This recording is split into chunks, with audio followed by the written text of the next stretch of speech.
What's up, fight fans? You are back on the other side. Today's guest is a man whose name and legacy are intertwined with the history of fighting. From his pre-fight catchphrase to his stature in the cage, he truly is a legend in the fight game. It is my big honor to hang out on the other side with you, Big John McCarthy. Well, thank you very much. That was very nice of you, but I'm definitely not as good as what you just said, but thank you.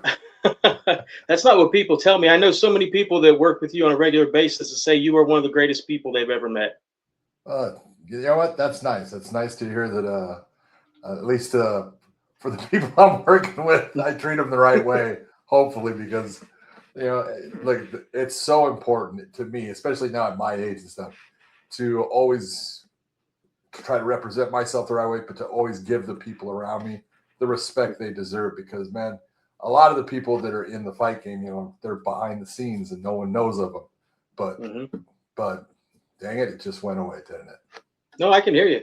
Oh, okay, good. You're good. But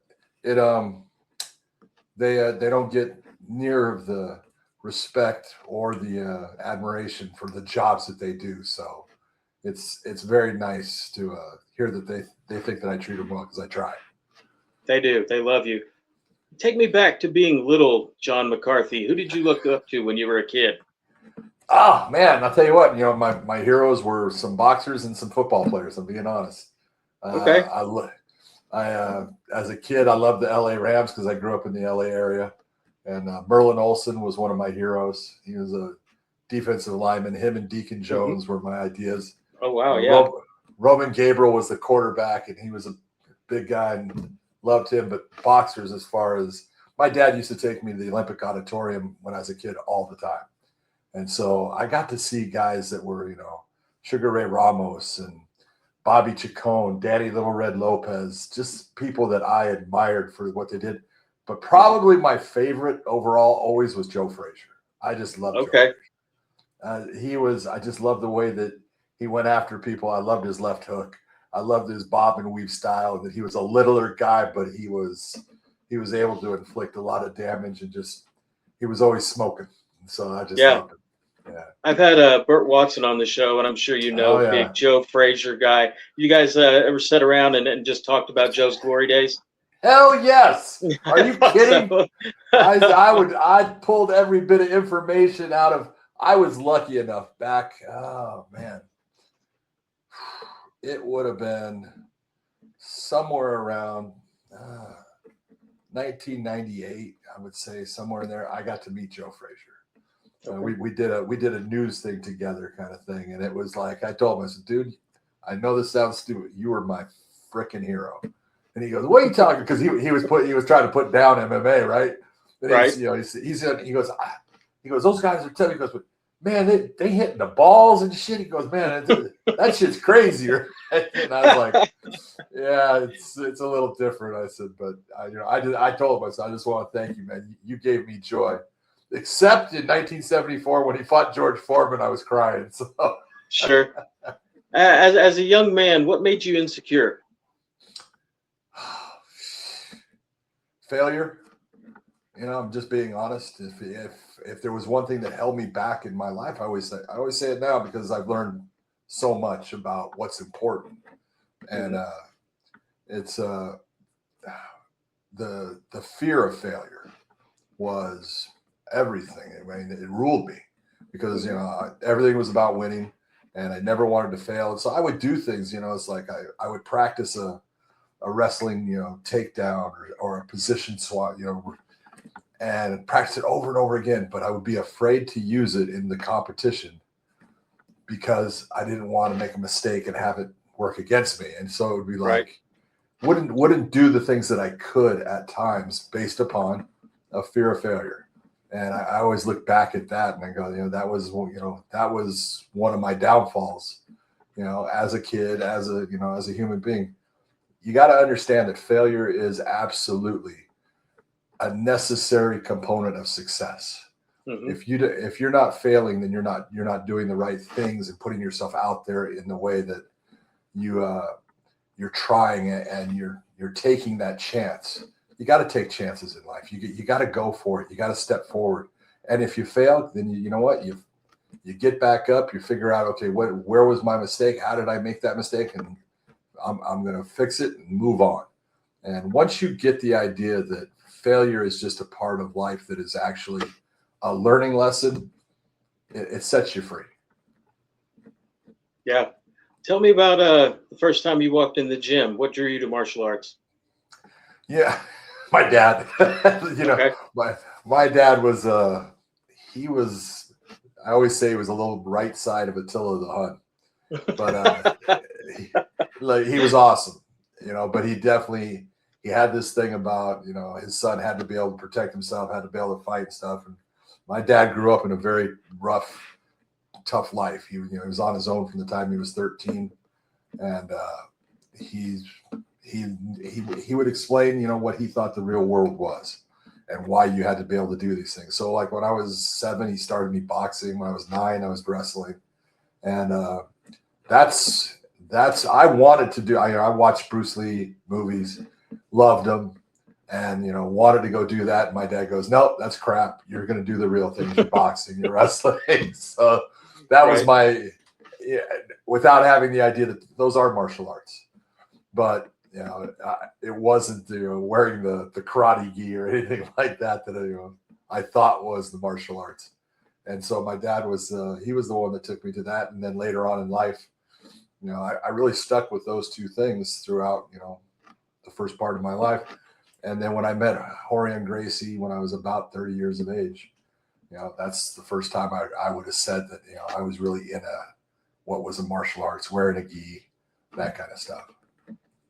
When did you realize that you wanted to become a police officer, and how did being a policeman change your views on human nature? Oh, good question. It really is. As far as wanting to become one, that was my dad was a police officer in Los Angeles. Like that's his stuff behind me there. It's a picture of him that's right there. It's okay. But my dad was very well known in the law enforcement industry, business. He was the first SWAT team was in Los Angeles, and he was one of the instigators of building that up, and he became known as the godfather of SWAT. And he went around the world teaching it and stuff. And I got to do I got to do some of the coolest stuff that you could ever imagine when I was a kid, because he took me. And they would do training at Universal Studios. So in the back lots, he would stake and stuff me into an attic area and have them have to come find me and stuff. And, rappelling from helicopters, flying what was called spy rigging. It was you had a rope hanging on the bottom of the helicopter, and you had these carabiners on it. And you had a harness with a carabiner, and it would hook it on your back, and it would take off, and you'd fly off. And you put your arms out. It was fly, man. You were Superman. It was awesome. That's the stuff I got to do, and that's what I thought police work was, for a long time. And then realized, no, those guys get to do the cool stuff. Real police work isn't quite like that. So I was getting into trouble. I was bouncing and just not that wise. I was 20, 21 years old, thinking that I could, rule the world. And my dad basically, he hit me upside the head and told me that I was either going to end up being in prison or dead, and that I needed to get my act together. And he said, why don't you think about being a police officer? And it was at the time I go, shit, I don't know anything else. I guess it'll keep me out of jail. So I applied, and somehow I got taken. Okay, how your view on human nature? I can't imagine how that changes being a police officer. I remember my dad telling me stories and just being shocked at levels that people go to.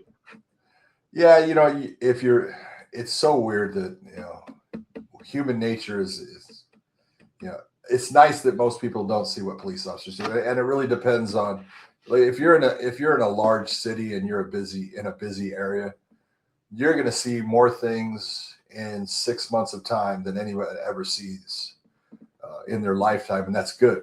As far as it's good for those people, and it's not good for you. You've got to learn how to actually deal with some of it. You see some of the worst things that you could ever imagine. You see how awful people can be.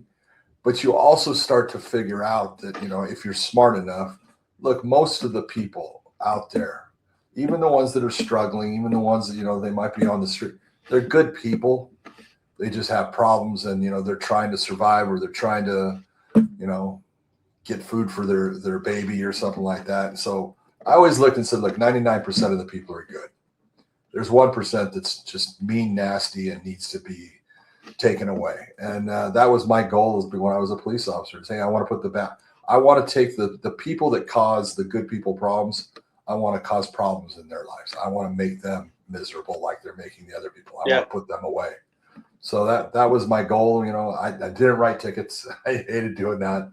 You know, if I caught you doing 100 miles an hour, you know, I would stop you and I would look to see if you were a bad person. But if once I see it's a working guy or something like that, or hey, do me a favor, slow down, have a nice day, boom.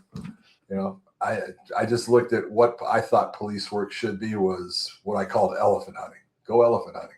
Go after the big bad guy. Right. Don't go after the person that doesn't need to have, you know, a little bit of the money that he's made go down to the city for a ticket or something like that. You mentioned fear earlier, fear of failure. What did law enforcement teach you about fear? It taught me that it was very simple. I'm being totally honest. Very early on, it was like, well, you know what? You can get hurt doing this, and you can die.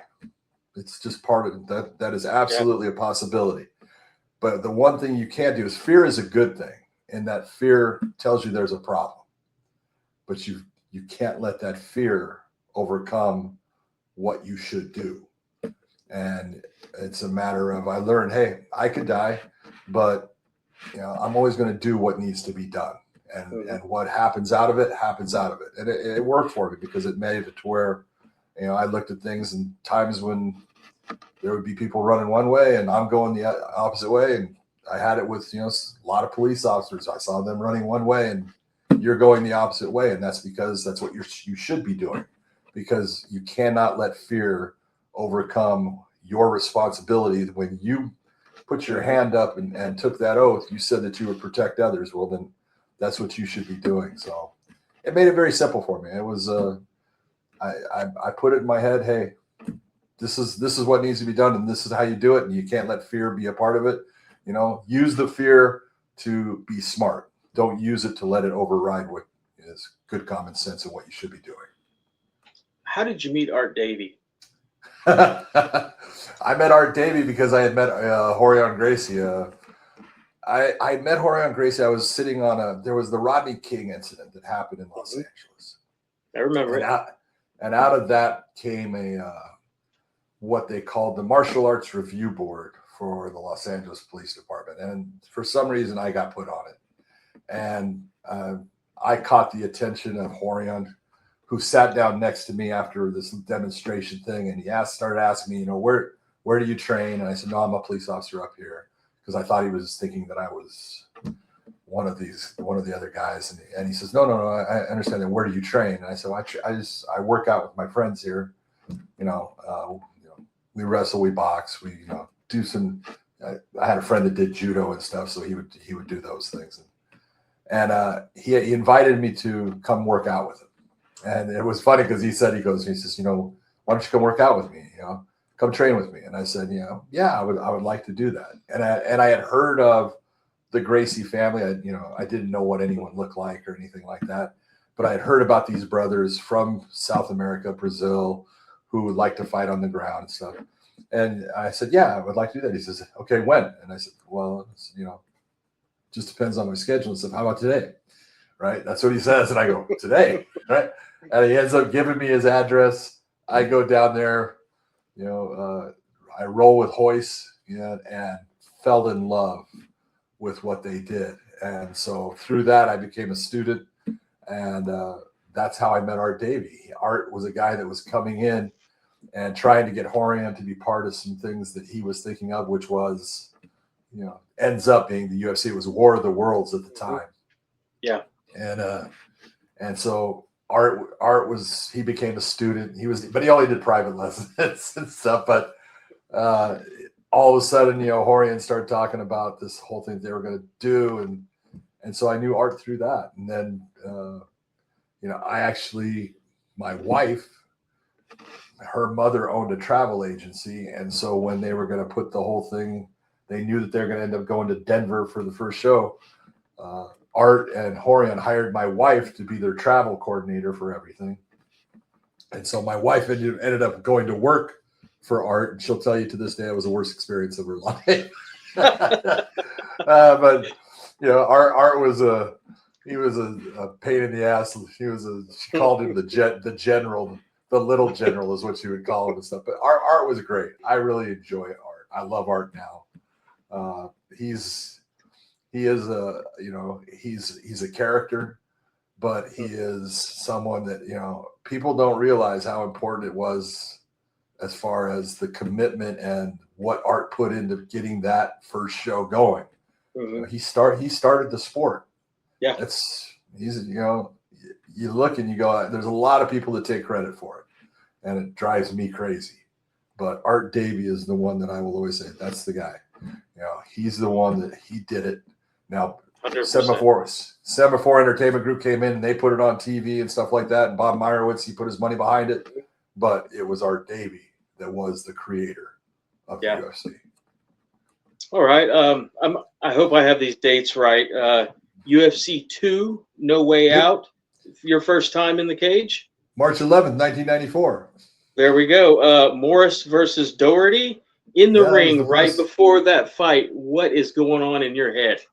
Oh my God! You know, it's so funny because I had friends. It's, you know, when I really got the job of being the referee because of the first show. I was at the first show. I was there with Hoyce, and I was there with Horan too. And the very first fight that happened, Taylor Tooley against Gerard Gordeau, happens. João Barreto is the referee for it. The referee's not supposed to stop the fight, and he stops it. He was right for stopping it. And Horian, you know, they have a basic, you know, there's a, you know, conference disagreement at the cage, and he's saying you're not supposed to stop the fight. And João Barreto is saying this guy can't fight, and you know, eventually the corner throws in the towel, which was one of the two ways the referee was supposed to stop it. The fighter could tap out, or the referee or the corner could throw in the towel. And so that's how I got the job. Horian came to me and said, "Hey, I need you to be a referee for me." And I looked at him. I said, "Horian, I don't know how to referee." and he goes, "No." He says, "My two qualifications, I swear to God, was, look, John, you know as much as anybody in that cage as far as, you know, what they're doing." He goes, "And you don't mind seeing people get hurt." And it's like, no, I kind of do. You know, if the person deserves it, I don't. Right. But if it's, you know, a good person, I don't want to see anyone get hurt. So that was my qualification. So I ended up, you know, saying, okay, I'll do it. And there's all kinds of stuff that goes into what they're thinking of doing for the referee and everything. And finally, you know, I had friends and they said, what are you going to do? There's really no rules. I go, I know. I'm going to stand there and look and kind of walk this way and then walk that way and look like I, you know what I'm doing. And then I said, when someone taps out, I'm going to stop the fight. And really, that's kind of what happened in the first couple fights. You know, Scott Morris and Sean Dougherty, like you said, you know, Dougherty was a Taekwondo specialist, and Scott Morris came from Robert Busey's Warriors International. And he had some grappling, and he ends up, you know, grabbing a hold of him, flips him over with a mount, you know, guillotine and head crank on him. And he taps, and I stop it, and I go, all right, that was easy. And then the next one is Pat Smith against Ray Wizard, and as a guillotine, and he kind of goes out, and and he's kind of started tapping with his foot was what he's doing. So I stop it. I go, all right, this is going to be easy.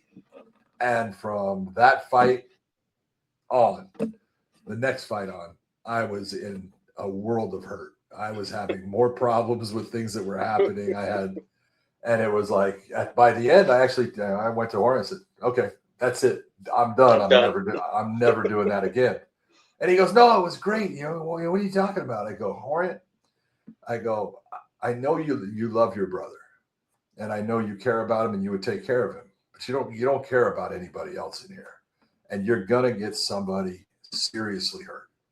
I go, look, I said, I have people that are, you know, standing over someone and they can stomp on their head. I've seen people get their head stomped in on the street. It's not pretty. and it's not something I can stand there and just let happen because they can't Right. tap and their corner is too stupid to throw a towel. Because I had told the corners, in the fighter meeting before, I said, look, if your fighter starts to be in a position where they're in trouble, I'm going to start, pointing in your direction and yelling, hey, watch your fighter, telling you, hey, I want you to think about throwing that towel. Well, they had all the fighters, don't throw the towel and stuff. So it just became a problem.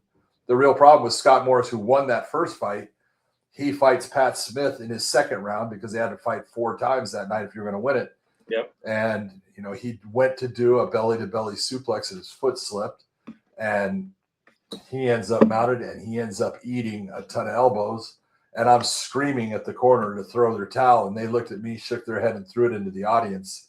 And it was me cussing at them that actually made Pat Smith stop. Thank God Pat Smith did stop. But I knew. I was like, I can't do this if I can't stop the fight when someone can't protect themselves. So, I told Jorge, I said, look, if a fighter cannot intelligently defend himself, and I have to be able to stop the fight. And he says, all right, let me think about it. And about a week later, he came back and said, all right, that thing you were talking about, fighter, intelligently defending. He goes, if the fighter can't do that, then you can stop the fight. And I was like, okay, I'll do the next one. And from that point, I started stopping fights. Yeah.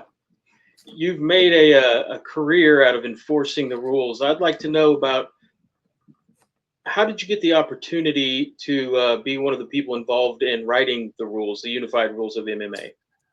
Well, it's different as far as, from the beginning, from basically as the UFC started to evolve, UFC after UFC 2, the first thing was, and it wasn't really a rule, but I could stop the fight, and that whole term of if a fighter cannot intelligently defend themselves, the fight will be stopped. That became basically one of the first things there. Mm-hmm. And then every show, it seemed like after that, we started having stuff. And I would go to Bob Meyerowitz and Jorge Gracie and say, look, this happened. We need to have something that says you can't do this, or what are we going to say about this? And, it just, the rules started from that. UFC 6, Tank Abbott trying to do a fish hook on Oleg Taktarov, and I go, look, the only defense is to bite. Yeah. I go, you stick your fingers in my mouth, I'm going to bite your finger off. But if I can't bite, then I said, this is not going to look good when someone's face. I said, because I'd seen my dad do it. I'm being honest. We were at Dodger Stadium. I was a kid. Oh, no. And he got into a little Donnybrook, and he ripped somebody from that point of his all the way up into his eye. Oh. And it was, oh, yeah. And I looked and I asked him, I go, what was that? And he looked at me, he goes, that's fish hooking. Don't ever do it. And then I see Tank do it, and I go, he's fish hooking, man. You can't do that. So that was, one of the first rules. The next show, you had Joel Sutton against Geza Kalman, and he headbutts him, which was legal, but it opens a little cut right in the middle of his forehead, kind of about a ½ inch. And then he takes his fingers and he sticks his fingers, both of them inside of it, and he pulls and he rips him both ways and just tears open. Yeah. Well, and I was like, hey, you can't have someone be able to do that, man. So to this day in the unified rules, no sticking your fingers in any cuts or orifice. That's part of the unified rules to this day. And that's how the rules started until I got to just after UFC 14, when the UFC was in a lot of problems with government crap and stuff. They were actually being pulled off a cable. John McCain had become the guy who everyone talks about, human cockfight. John McCain was a U.S. senator, and there's people who are going to like him. I can't stand him, and I can't stand him because he's a phony. And he's a phony because he didn't come out against the UFC based upon he had this dislike for the fight game or dislike of what they were doing. His family was part of a beer distribution company, and Budweiser was one of the biggest, sponsors of boxing. He loved boxing, and we were taking money away from boxing because now there were pay-per-views for boxing, and there's pay-per-views now for the UFC. The UFC was gaining in popularity. Yeah. They had increased with each one until he started coming out. He wrote letters first to the governors saying, don't allow this in your state. And then he became the chairman of the Senate committee over the cable industry. And that was his way of really attacking it, because he made a deal with a guy named Leo Hendry, who was the president of Time Warner Cable. And that deal was, you need to take it off, and I will give you extra allowances within, they had a lot of old equipment that needed to be changed and things with the new standards and stuff. So it was all, it's all money, and it was all business. It had nothing to do with, he wanted to do something right. But, this is my first time hearing this. That's sneaky. Oh, there's all kinds of little secrets out there. And wow. So, one of the things that, Leo Hendry had come out saying, well, the reason he had taken it off was, it wasn't a real sport. You couldn't be able to hit someone in the balls, and have it be a real sport and stuff. So I went and I made up 18 rules at that time. And those 18 rules, most of them are still part of the sport today. But, some of the things I did, I looked and I said, okay, what can I say that is not going to truly affect the sport? And, one was pressure point attacks. Look at pressure point attacks in a real fight. No, sorry, they don't work. Right. And so, but that gave people in, certain types of martial arts. George Dillman came out saying our stuff is too deadly for him and stuff. And you go, oh yeah, that's exactly why it was. But some of the things I had to do is I took away headbutts. So, I knew, Mark Coleman was a big part of the sport at that time, and he had a great, game, and he would use his head as a tool to, get people to let go of his arms and stuff. But I knew it was going to be effective, but I had to do it for the fact that headbutts weren't allowed in boxing. So, well, if, you can't do that, no groin strikes, no small joint manipulation. I just started going with all these rules, and there became 18, and I presented those to Leo Hendry. We went and had a meeting with him in Denver and stuff. And then that was when I really realized, this isn't about rules and stuff. This is about, this is politics. You have a deal. And so his thing was, well, you need to be regulated. And we go, well, our next show is regulated in Mississippi. It's, through the Mississippi State Athletic Commission. No, I want a real regulatory body. You need to get me somebody else. So we go and get him somebody else. We get Iowa, we get Louisiana. And he comes out saying, I need, New Jersey, New York, Nevada, one of those. So we go to New Jersey, still nothing. And so, but the whole rule thing came out of starting that. And then when we did go to New Jersey, New Jersey had 2 shows. UFC 28 was in New Jersey, but there was a show there before it that was called, the IFC. And it was owned by a guy named Paul Smith. And they had their set of rules. We had our set of rules.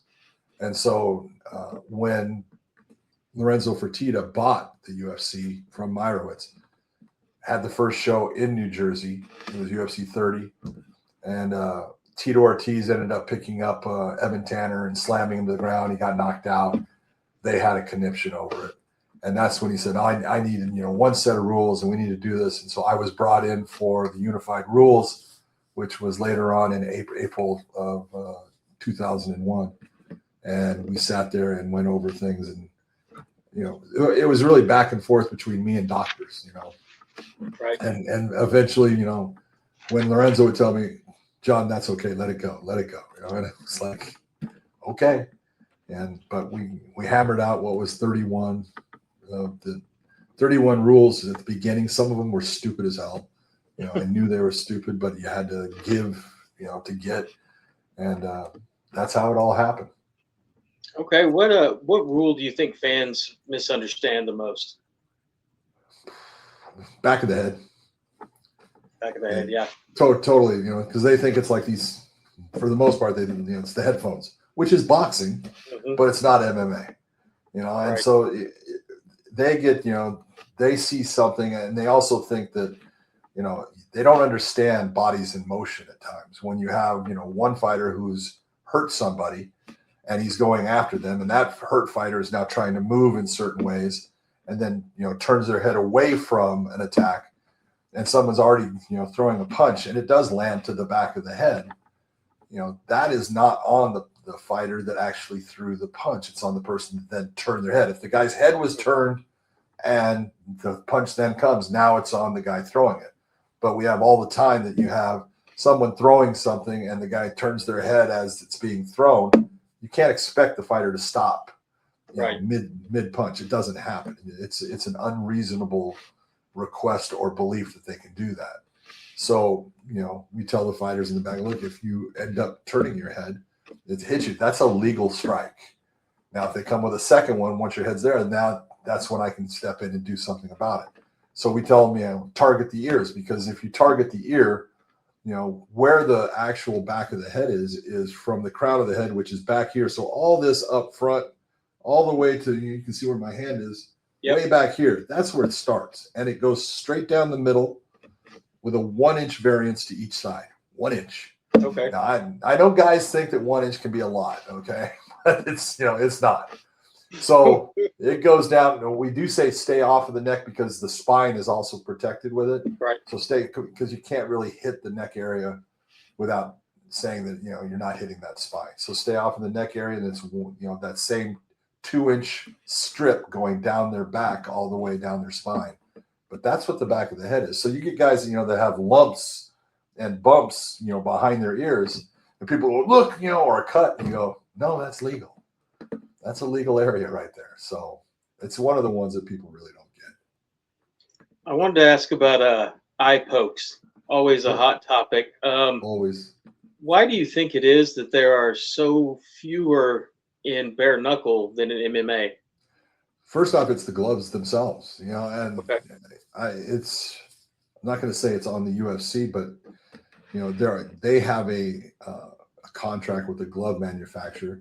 That glove manufacturer makes something that is incredibly stiff and kind of makes your fingers, instead of you have to work to close your hand with that glove. Okay. And when you open it, it automatically springs your fingers kind of forward. And so, where everyone sees most MMA is they watch it with the UFC. So that's what they're seeing a lot of the time. There were other glove manufacturers and other organizations that used other gloves where there was an actual curve to the glove, which made it to where your hand was kind of in this curved position a little bit. Right. You had to work to straighten it. That's way better, and so it's on the, for a lot of it, the UFC is in control of a lot of the sport. They're the biggest, promotion by far. And, they need to request, in my opinion, I would love to see them just go and say, hey, we want our gloves reworked. Now, they kind of did that for a little bit, and then people didn't like the gloves.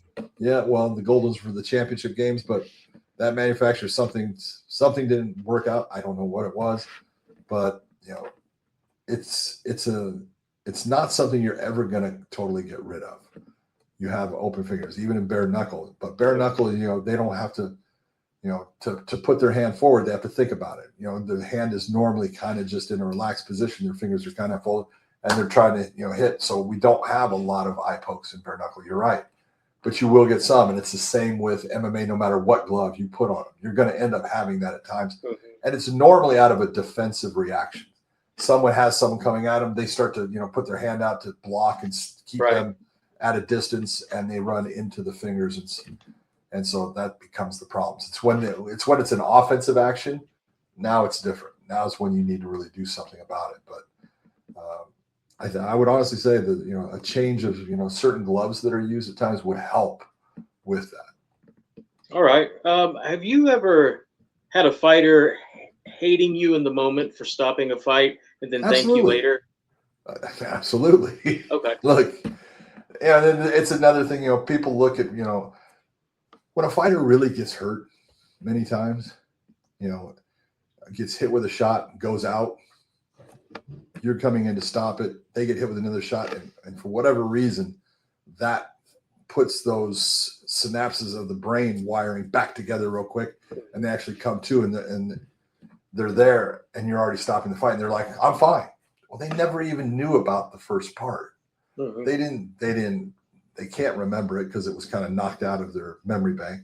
They didn't see it, and they have to actually see it later on to go, oh, I didn't even know that. And they don't. There's a huge vacuum of time and space and, you know, things that occur that a fighter will never remember, even though they're the ones in there doing it. And so you're going to always get people that, you know, fighters that at times think, no, don't stop my fight. And sometimes you're doing it. I'm being honest. I had one with Ryan Peterson, fights in bare knuckle. Yeah. And, you know, like I've done thousands upon thousands of fights. I've had hundreds upon hundreds of knockouts or TKO stoppages. You know, I don't know the true number, but I mean, it's way up there. And I had, you know, I go back in the very first bare knuckle fight I do is his fight. And he gets hit, you know, with a couple of shots. He's, you know, he tries to respond. His opponent comes in, hits him with a beautiful three-piece combination that puts him down into the ropes. So I call him down as he's trying to get himself back up. And as he gets up, his left eye is doing what we call nystagmus. It's bouncing. And I've never seen, and it's his right eye is looking straight at me, and his left eye is bouncing. And all the knockouts, and I've seen eyes turn, I've seen them go in, up, down, all those things. Never had I ever seen anyone have that bouncing of the eye. Normally, that's something, you know, when you're taking narcotics or alcohol or something, right. you can get that if the eye is strained over to one side or the other. And if he's looking straight ahead, and I mean, it's just, and I'm starting to count, and I look and I go, shit, I can't let him go. And it doesn't look, you know, and he's standing there, and, you know, so the audience can't see it. And so I stop it, and he's like, you know, John, and I go, right, look, you there's something happening with your eye right now that I cannot allow you to continue on. You know, and I just talked to him 2 days ago, you know, and because he had a great fight in bare knuckle, and I told him congratulations, and he says, hey, I want you to know, man, I'm not mad about that thing at all. And I said, hey, I want you to know, you know, I'm sorry I had to stop your fight. It scared the shit out of me. And I was afraid that if I let you go back out, I was putting your life in danger based upon what your eye was doing. And you're going to have those things, you know, and there's no 100% in fighting as far as let them go, don't let them go. It's always your read on, okay, how are they responding? But that was something, you know, and trust me, I went to every ringside physician I have. You know, I'm actually going to work to do a conference with the Association of Ringside Physicians coming up this week and stuff. And you know, hey, have you ever seen this? You know, I've had one referee tell me I had that happen one time, right? And so it's not something that, you know, you get, but, you know, you'll have these things that occur that the fans don't see, and they think, oh, man, you're an idiot for stopping that fight. It's like, there's things that we can see that you can't. Some of the cuts, you know, you'll have cuts on this guy, and he'll have this bit, you know, he'll have a cut over here, and we let the fight go on, you know, because he's not letting the blood affect himself. But he'll have one little cut inside here, and it's into his tear duct. And all of a sudden, you know, we go and we bring him to the ringside physician, and we got to stop it because his eye can be permanently damaged off of that one little cut, where the big cuts all over his face don't mean anything. You know, and so the fans don't really understand why we stop a fight for a certain reason or why we let another one go. They just look and go, oh, it's, you know, willy-nilly. It's not. There's a whole lot of thought process behind it. Yeah, for sure. What of all the fighters you've been around in your career, who do you think has the most intimidating aura in person? In person, you know, most fighters in person they're just good people. You know, a lot of people look at him like, oh, you know, oh my God, he's so scary, or, you know, he's a thug. Most of them are really good people, and, you know, good guys who, they're just doing what they do. This is their job. You know, I would tell you, you know, if you're going to ask for toughness in people, there were certain people you look at, you know, Don Fry was an absolutely, you know, he wasn't intimidating as far as meeting him or something like that. He's a great guy, but you knew, man, that is a tough human being. Yep, that's a guy. Still is. Yep, exactly. You know, and you'll get those. You know, you'll get those guys that, you know, I always say they're too tough for their own good. You know, they're the ones that, you know, a referee, you say, look, I need to protect him from himself. You know, his opponent's doing the damage, but he's so tough that he'll never quit. He'll never stop. You know, and there are those guys out there, and there are those guys out there today that are in that same, you know, Justin Gaethje's one of those guys. He can be stopped, but he's definitely not going to be doing this, you know, he's not going to be giving up, you know, because he's that tough. And so sometimes you got to protect them from themselves. Give me a fight or two to where you were the third man in the ring and something happened. It was just a moment where it felt like you were actually part of history. You know, to sit there and say, "Oh, it's part of history," I always just look and say, "Man, I was so lucky to be part of some of the fights that I was able to do." A lot of people will look and say, you know, Robbie Lawler against Rory McDonald when they had the, you know, they both stopped at the end of round 4, and you know the whole thought process behind that whole thing is not, for me, was, you know, I had been looking at Rory ever since at the, you know, end of the first round. He had gotten his nose broken, and he started aspirating blood. You know, a lot of people get into, well, if he drinks blood, he'll just throw it up. He's not drinking it; he's breathing it, because he's having to breathe so hard through his mouth that some of the blood particles are now being sucked into his lungs, and they're sticking inside there and taking and actually, you know, declining the ability of his lungs to work in a functional fashion to dissipate that oxygen. And so he had those problems. He had cuts on his face and stuff, and that was, you know, no big thing. Robbie had a big old, about a 3-inch gash in his top of his head from an elbow.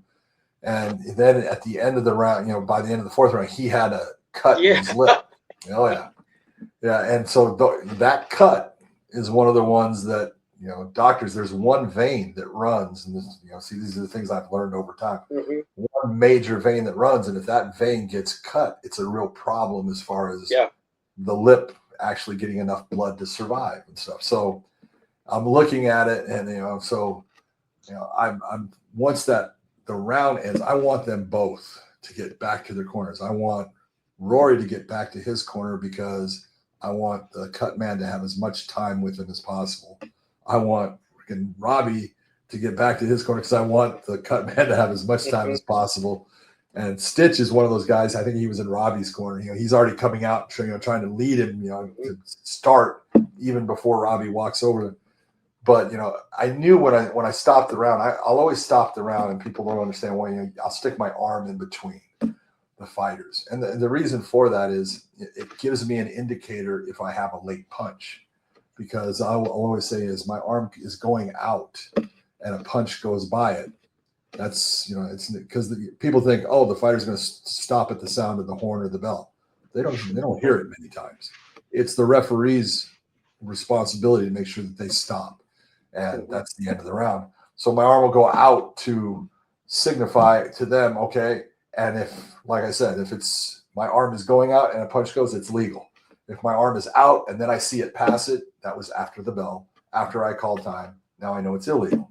So you do these things. It's the mechanics of being a referee to just always give you the ability to make the right call.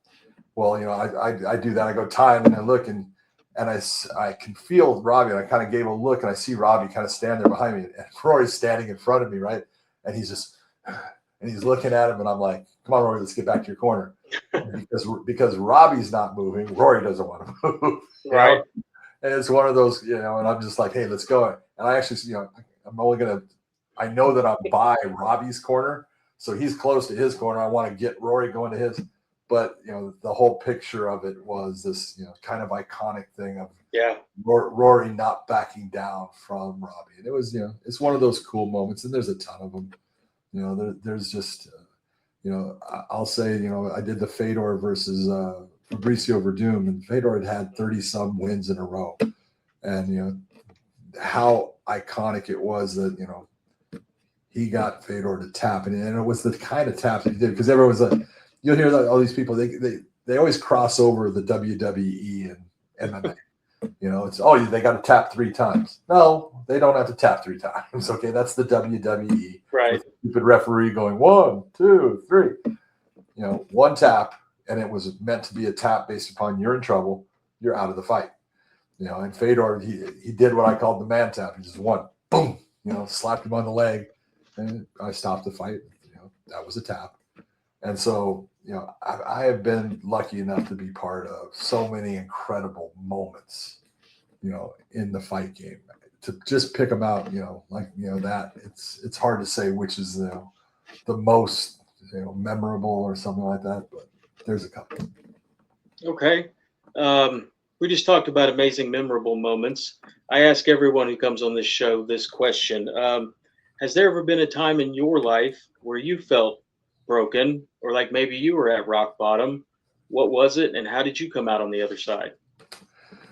Man, everyone's got down times, there's no doubt about it. It's but I always look at things in perspective to, how important are they? How important are they to you being able to carry on in your life? And to sit there and say, broken. I've had a lot of people pass, and that's really where being a police officer, I had people I knew die and die on the job. And it's like, you're never going to be able to, see that person. You're not going to be able to talk with them, have a beer with them, those kind of things. And then you look and go and look at the things that they're going to miss out on. They have two young children. They're going to miss out on their kids growing up, seeing their daughter get married or something like that. Just the things that, you look at in life that you go, hey, that's what makes life special. And, I've learned over time, money's great. I'm sure people want money. You can't take money with you. You can't take stuff with you. Memories are the most important thing, and the most valuable thing you have in this world is time. And when that time is taken away, that's when you look and you go, I lost something. And so the losing of people, people that were important to me or special in some way, that's where my downtimes have come. I look at the rest of my life for the most part, it's like, you lose a fight. So what? It's a fight, big deal. It doesn't matter. You lose in sports or anything, but who cares? Those are the kind of things that I've always looked at and said, now, not that big a deal. I can replace it. Your wife's mad at you. Okay. You get a divorce. Well, that's the way it goes. So I've always been good with that kind of stuff. I always tell, referees instead, guys that work, in fights, because they get very emotional as far as not doing a fight or a show. And I try to tell them all the time, hey, there's going to be another one. Don't get so attached to one thing that you let it affect your life. And so I always tell everyone I have been incredibly lucky in my life. If I die tomorrow, I want everyone to know, man, I die a happy dude.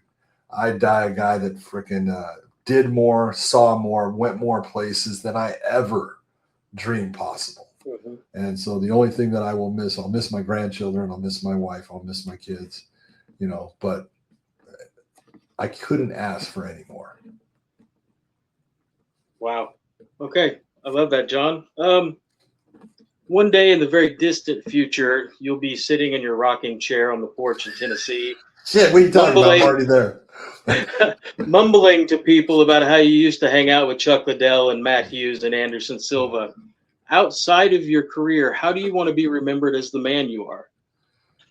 I always look and it's like, you can only be what you are and be honest about it. Don't try to be something you're not. Mm-hmm. I tell people all the time, don't say you did something you didn't. Don't say, just, when you look in the mirror, what you're looking at. The truth doesn't change. Lies, you always have to find another one to patch up the one that's now not working.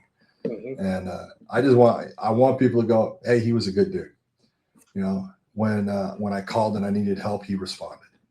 When, that's everything. The whole thing with MMA, if people remember me, awesome. If they don't, awesome. It's okay. Because there's always going to be someone to replace you. I always tell, another thing I always say is, look, if you think you're so special in what you do, I want you to think of this. They replace the president of the United States at least every 8 years. Okay. If they can replace him, they can definitely replace you. Yeah. And so don't be so up in, self-worth that you think that you're more important than you are. Just hope that the people that you've come in contact with in your life can respond that, you know what, I did meet him and he was a great guy. He spent time with me. He did this, or he was a great friend. He always came when I needed help. He was always there. That's what's important. I believe that's how you'll be remembered, John. I'll take it. I'm to the very last segment, I guess you could call it, of the interview. The segment is brought to you by HKA USA, the crowned royalty in custom combat sports gear. These questions are kind of pick one or the other goofy questions to make Big John McCarthy more relatable to the redneck from Arkansas, the grocery store employee, the UPS driver, us regular people that don't get to go inside the cage or the ring. You're not in California anymore. I read that recently. I was just there. I just got home. I'll be home for one day, and now I'm going back. Okay. Well, being from Tennessee, I'm a big barbecue guy, so I'm assuming spending time in Tennessee. What do you prefer, pulled pork or brisket? Brisket. Okay. Are you a burnt ends guy or what?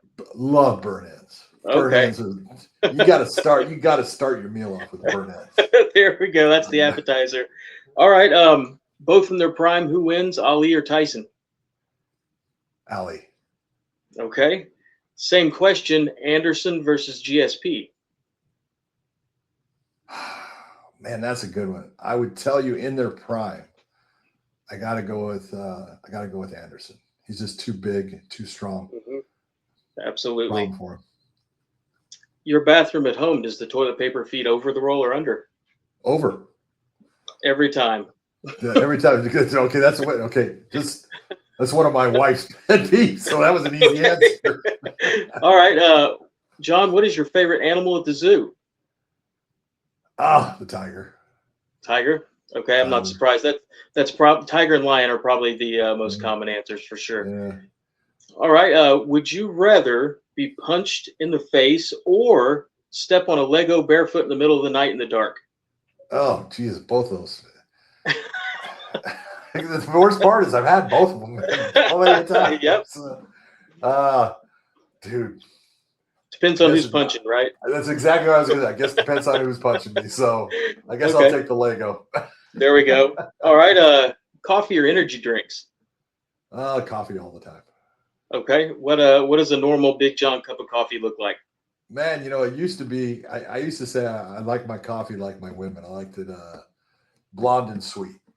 And I got to the point my coffee is just coffee. It's black. No sugar, no cream, just black coffee. All right. What's more fun to watch, BKFC or Old Pride? I'm being honest. I enjoy watching BKFC, and that's not taking a shot at Pride. I love Pride. Right. But we just had a fight, Sanchez versus Diaz. I don't know if people watched it at BKFC 89. And it was funny because the first thing as they clinch up with a single collar tie and they start punching, I go, oh my God, it's Fry versus Takayama, man, look at it. And so you get the same thing. And that was such an iconic moment in Pride, that fight. Mm-hmm. Pride was a special thing. It had some, incredible fights. It had some things I didn't like. I'm going to be honest, that takes some of the shine off of me. I don't like the fact that they did have some work fights. They had a lot of stuff going on, but when they had great fights, they were great. But I got to go with, BKFC has really done something special. They're fun to watch.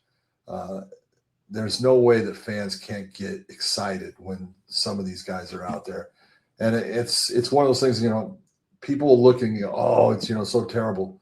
It's like, if you put the three sports, boxing, MMA, and bare knuckle boxing, I will tell you right now, the most dangerous one by far is boxing. The most violent one by far is MMA.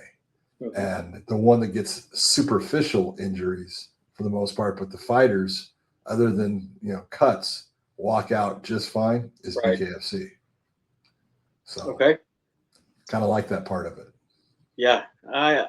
Let's say you're hurting for money and you're going to go commit a bank robbery. You've got to take two people with you, a gunman and a getaway driver. Who are you taking? Oh, okay. Is this a gunman that I know? Sure, anybody. Wow. Who's handy with the steel? I'm taking someone that's good with firearms, so I'm going with one of my Navy SEAL friends. Okay. Because they're good with firearms and stuff. So that they're definitely going to be they're going to be. So I'll say Jocko Willink, even though Jocko's Okay. a supervisor, but we'll say There we go. that's the kind of guy I want. And then the driver, oh man, I'm trying to think of which race car drivers I've had times with. I knew Kyle Busch, and unfortunately, look at that. One of the NASCAR drivers, because you need someone that knows how to put the pedal to the metal and get you out of there. Okay. Who's the funniest fighter you've ever met? Oh man, there's a lot. A lot of class clowns in that profession. Oh, there is. I mean, there's so many. You look and wow. I mean, that's a tough one and stuff. The funniest one. Mirko Krokop was actually really funny. He was a good guy, and he would pull jokes. You know, Fedor. Everyone thinks he's so stoic. Once Fedor got to know you, and we became actually good friends. You know, I've done stuff with him, and he is a practical joking fool. He likes to pull practical jokes. So, but he's not funny as far as to the average person. But once you know him, he's funny as hell. He's a great guy. Who else? Josh Thompson, you know, my old Parkhouse partner. He's funny as hell. He's great. So there's so many. I mean, Kenny Florian is a funny dude. He's super smart, funny as hell. But, you know, I'm going to say, you know, non-fight wise, but in the fight game, like Joe Rogan, he's the real deal because he does it for a living and he's funny as hell. So there you go. I have to preface this next question. This can't be Happy Birthday, Star Spangled Banner, no nursery rhymes. It has to be an actual song. Someone is offering you $1 million to sing a song start to finish, word for word, no mistakes. What song are you picking?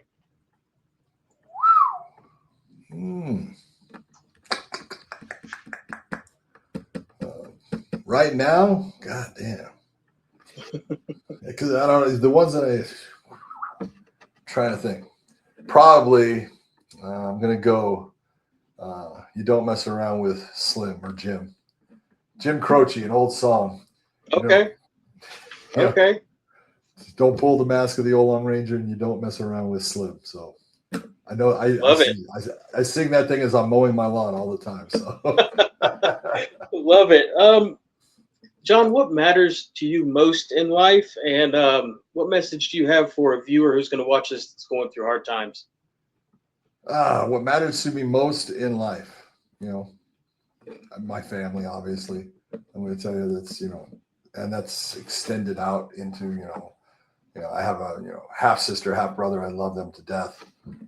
My personal family and everything. But, you know, sometimes you have family and you love them, but you don't like them. That's true. You know, because they can be a problem. But the most important thing in your life should be your family, because everything else is just stuff. Yeah. You know, stuff can be replaced. Family, you never replace them. So I lost my dad 2 years ago now. You know, still have the messages on my phone from him and stuff. You know, I can't get rid of them. So obviously, family is the most important thing. Yes, sir. What is the best way for fans to follow you and everything you do? I'm terrible at social media. My wife does most of it for me and stuff. But shout out, wife. They can go to John McCarthy MMA at either on X, which is the old Twitter, or Instagram. That's probably the best way to follow what I do and stuff. She puts stuff out all the time. I'm always getting yelled at. Take pictures there. I just don't take pictures. I'm sorry. You know, it's just bad. But she'll always put something out as far as where I'm at and what I'm doing and stuff. So I would say those are the two easiest ways. All right. I want to shout out Andy Foster for connecting with me with you. Thank you so much, Andy. I really appreciate that. John, I don't have any more questions written down. Is there any? You have any final thoughts or anyone you want to shout out before we get off here? No, the whole thing with Andy Foster, I want to say, I met Andy a long time ago, and I have been so lucky that I've been able to work with Andy.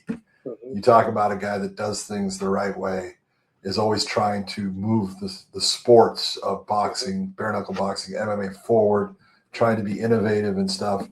He doesn't, a lot of these people, get this job and they kind of sit on their laurels or just sit in the chair and don't do anything.